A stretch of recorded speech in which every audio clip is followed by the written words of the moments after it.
എന്നാണെൻ്റെ വരികൾ പുണ്യമദീനത്ത് പാടാൻ വിധിക്കുന്ന പെരുന്നാള്.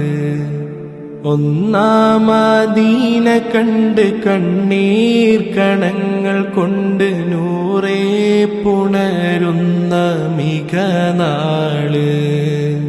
നബിയേ ഞാൻ മദീനയിലുണ്ട്, നദീമായ ഹൃദയവും കൊണ്ട്. എനിക്കെന്റെ റസൂലുള്ള മാപ്പ് നൽകുമോ? എന്നോടുമൊന്ന് തങ്ങൾ പുഞ്ചിരിക്കുമോ? എനിക്കെന്റെ റസൂലുള്ള മാപ്പ് നൽകുമോ? എന്നോടുമൊന്ന് തങ്ങൾ പുഞ്ചിരിക്കുമോ? തപിക്കുന്ന ഹൃദയമിലേക്കൊന്ന് നോക്കുമോ? മരിക്കുന്ന മുമ്പേ അങ്ങിലേക്ക് ചേർക്കുമോ?